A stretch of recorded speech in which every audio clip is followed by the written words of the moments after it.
está también conectado con nosotros el actual diputado también de la Nación, Leopoldo Moro, que en su momento integró claramente el espacio político del UCR, pero después, y de un tiempo a esta parte, ya ocupa una banca en el Congreso de la Nación, pero por el espacio equidistante frente de todos, que ahora también lo lleva por la renovación de esa banca por la provincia de Buenos Aires. ¿Cómo le va, Moro? Buenas tardes, gracias por recibirnos. ¿Qué tal? ¿Cómo le va? Un gusto en escucharla y verla. Bueno, muchas gracias. Cuénteme, porque recién estábamos conversando con un colega suyo de otro espacio político, Juntos por el Cambio, tratando de conocer cuáles son los principales proyectos o las principales propuestas que sí o sí deben dar debate para esta segunda mitad del año de cara a poder sacar el país adelante en un momento que no sabemos bien cuándo empieza, que es la pospandemia, pero que deseamos que en algún momento sea, ¿no? Que en algún momento haya que sacar o empezar a tirar del carro del país para poder ponernos en otra situación, que no sea esta la de la urgencia sanitaria. Bueno, como usted sabe, nosotros tenemos la responsabilidad de gobernar. Eso siempre le da a la fuerza política que tiene a su cargo esa gestión un perfil diferente que a la oposición. En primer lugar, nosotros ya hemos promovido en el Congreso, que esto es muy importante saberlo, porque también permite dimensionar el significado de esta elección, leyes muy importantes. Por ejemplo, aquella que eliminó el impuesto a las ganancias en favor de 1.300.000 trabajadores. Algo que no habíamos prometido en la campaña electoral, pero que lo impulsamos nosotros en el Congreso, al revés de lo que hizo Macri, que prometió hacerlo y no solo no lo hizo, sino que incrementó el número de trabajadores formales que pagaron el impuesto a las ganancias. Sí. Otra ley que impulsamos, que fue muy importante, es el aporte extraordinario de las grandes fortunas. Yo le diría que casi única en el mundo, porque en el medio de la pandemia era obvio que los sectores de mayores recursos, los más ricos de la Argentina, hicieran una contribución al esfuerzo que toda la sociedad está haciendo para salir de la pandemia. También fuimos capaces en el Congreso de aprobar otra ley significativa, que fue la de zonas frías, que permitió también un hecho inédito, que alrededor de 3 millones de hogares argentinos, entre ellos 90 localidades de la provincia de Buenos Aires, pagaran entre un 30 y un 50% menos, subrayo la palabra menos porque venimos de una etapa donde hubo tarifazos del 3.000 o 4.000% en las tarifas de gas. Y así podría enumerar un montón de leyes que aprobamos en el Congreso con la oposición de Juntos por el Cambio, en todas estas leyes. Sí. ¿Cuáles son los temas que vienen por delante, digamos, para debatir en el Congreso? Bueno, uno de ellos es precisamente cambiar el régimen tributario de la Argentina. No es posible que en la Argentina los que consumen hagan más aportes impositivos que los que tienen excedentes de bienes personales o riquezas. Es evidente que hay que darle al sistema tributario una orientación diferente. O sea, y además también es otra. Una de las al contrario, perdón. Una de las principales demandas de, sobre todo la clase trabajadora, es el IVA, ¿no? Es un impuesto que está gravado para todos igual, cuando los ingresos son absolutamente disímiles y, en definitiva, para aquellos a los que les cuesta llegar a completar la canasta básica de alimentos, tener que encima sacrificar parte de su gasto en un impuesto tan poco equitativo como es el IVA, me parece que es una de las grandes demandas, ¿no? O sea, dar una reforma también en ese sentido. Bueno, en ese sentido lo planteaba recién. Efectivamente, los impuestos al consumo, entre ellos el IVA, que es el más significativo, son de mayor gravitación en los bolsillos de la sociedad que aquellos que tienen que ver con las manifestaciones de grandes riquezas, como pueden ser ganancias extraordinarias o bienes personales extraordinarios.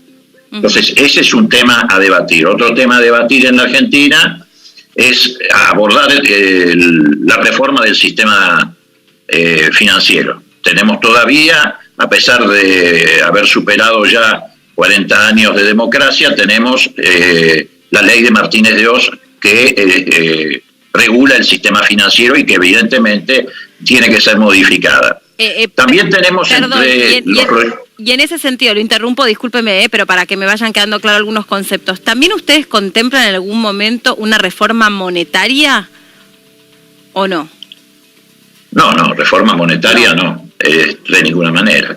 En cuanto, no, al contrario, nosotros lo que apuntamos es a fortalecer el peso. Claro, pero ¿cómo podrían hacer para que el argentino finalmente ahorre en pesos, confíe en pesos en una economía que está absolutamente dolarizada, a donde, por ejemplo, la adquisición de una propiedad es algo que es un disparate, a donde usted mencionaba recién, ya que hablaba de las zonas frías, el precio de los servicios públicos es un disparate? O sea, hoy por hoy, me atrevo a decir que la gran mayoría de los argentinos se encuentran en una situación donde tiene que elegir entre pagar los servicios públicos, pagar el alquiler o llenar la heladera.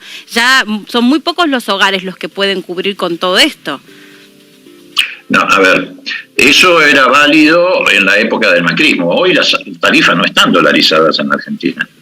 Es más, a lo largo de todo el año 2020 estuvieron congeladas las tarifas de electricidad, agua y gas. Y en el año 2021, es decir, del año que va corriendo, aumentaron solo un 9%. Sí. O sea que a lo largo de 2 años, o 1 año y medio largo, las tarifas han aumentado en un solo dígito, un 9%. Eso es precisamente lo que facilitó y lo que se está viendo, que es la reacción de las pequeñas y medianas empresas industriales que, a raíz de que precisamente pagan tarifas absolutamente razonables que son insumos, porque esas tarifas de gas, electricidad y agua no solamente impactan en los hogares, también tienen mucho que ver con la producción industrial, porque son insumos para la industria. Y bueno, están pagando una tarifa que hace 1 año y medio aumentó solamente un 9% en valor peso. Además, esas industrias, como la industria de la línea blanca, heladeras, lavarropas, etcétera, calzados, textiles, tienen una fuerte reacción. Hay un montón de empresas que se han reabierto, que incluso habían cerrado, no en la pandemia, sino en la pandemia macrista, que lo han hecho no solamente por esto, sino porque además se redujo mucho la tasa de interés y la tasa que se pagaba por cheques al descubierto, que en la época de Macri era del 80% y ahora es del 30%, hay que seguir bajándola. Y además se cerraron las importaciones de bienes terminados que competían deslealmente con los productos argentinos. Es decir, estamos en una etapa donde ya empezó a notarse ese crecimiento de la economía, ni hablar de la construcción. La construcción está mucho mejor que antes de la pandemia y mucho mejor que en la época de Macri. ¿Por qué? Porque hay una fuerte inversión de obra pública del Estado, hay más de 1.000 obras grandes, medianas y pequeñas en marcha, y además porque hay un fuerte impacto de crecimiento en la construcción del sector privado, favorecido por el desdoblamiento de tipo cambio. Aquellos que tenían dólares los cambian al valor del dólar blue, pero compran los materiales al valor del dólar oficial y eso favorece o alienta la construcción. Hay sectores que todavía no están reaccionando o están haciéndolo tímidamente, hay otros que han empezado a reaccionar como el sector gastronómico y el turismo, pero no tengan ninguna duda de que la Argentina se acerca hacia fin de año a un gran crecimiento de la economía. Sí, Lo único que puede interrumpirlo es que venga una segunda ola, pero segunda ola del macrismo, no del coronavirus. Y Moró, ¿cómo se puede generar desde el punto de vista legislativo mayor impulso de puestos de trabajo? Porque hay todo un sector, sobre todo el sector joven, muy frustrado, muy desahuciado, algunos incluso dudando sobre si quedarse o no quedarse, muchos que han tenido que dejar el colegio secundario y no pueden con esta perspectiva ponerse a estudiar, mucho menos pensar en una salida laboral. ¿Cómo van a hacer ustedes para traer a todos esos pibes de vuelta al mercado laboral, incentivarlos? Tengo entendido que hay planes que ya están en ejecución por parte del gobierno nacional, que tienen que ver con esto, pero seguramente hay otras propuestas desde el punto de vista institucional para generar mayor puestos de trabajo, que es una de las principales preocupaciones también. A ver, normalmente los puestos de trabajo no se crean por ley. Hay leyes que sí favorecen la generación de empleo, claro, sin lugar a dudas. Claro.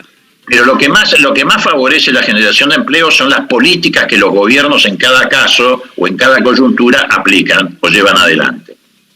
En este sentido, bueno, yo le acabo de mencionar que hay sectores importantes de la economía que generan mucha mano de obra que están en plena expansión, es decir, han empezado la etapa de la expansión, que todavía requiere un largo camino. En cuanto a los sectores más juveniles, hay algunos programas que están en marcha que son muy importantes. Sí. Por ejemplo, bueno, desde ya, todo el refuerzo que han tenido precisamente con parte de lo que se cobró del aporte de las grandes fortunas, el Plan Progresar, que significa darle un aliento económico muy importante a los chicos para que finalicen sus estudios. Claro. Han aumentado muchísimo las becas del Plan Progresar con esta plata que pusieron las grandes fortunas, algunos, digamos, fastidiados, pero bueno, tuvieron que ponerla. Y además hay programas de empleo o de futuro empleo muy importantes. Por ejemplo, hay un programa extraordinario que se llama Argentina Programa. Argentina Programa, que es un programa dirigido a decenas de miles de chicos, alrededor de 60.000 en esta etapa, para formarlos como programadores. ¿Por qué es importante? No solamente porque se lleva adelante una tarea de formación, sino porque además de la tarea de formación, se les está subsidiando con un aporte no reintegrable, o sea, no es un crédito, del Banco Nación de 100.000 pesos, para que puedan comprar su propio ordenador o su propia computadora mientras están desarrollando el plan de estudios, que es un plan de estudio de 8 meses. Y eso le facilita la posibilidad de entrar en un mercado de trabajo en el que están faltando mano de obra. Claro. Hay una gran demanda que no está satisfecha y además pueden ingresar al mercado de trabajo con un muy buen salario, porque se están pagando salarios muy importantes en esta industria como del conocimiento, digamos, de economía del como es el caso. Claro, exactamente. Entonces me parece que eso es lo importante, seguir impulsando programas de esa naturaleza, claro. Además de todo lo otro que se está llevando adelante en materia de desarrollo científico, tecnológico. El presupuesto que se aprobó también para la ciencia y la tecnología, que también es otra de las leyes que se logró aprobar en el Congreso de la Nación.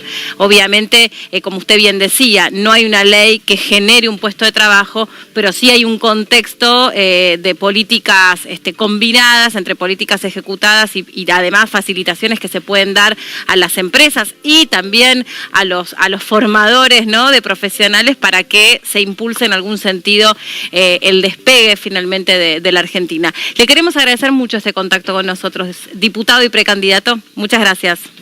Gracias a ustedes, que les vaya muy bien.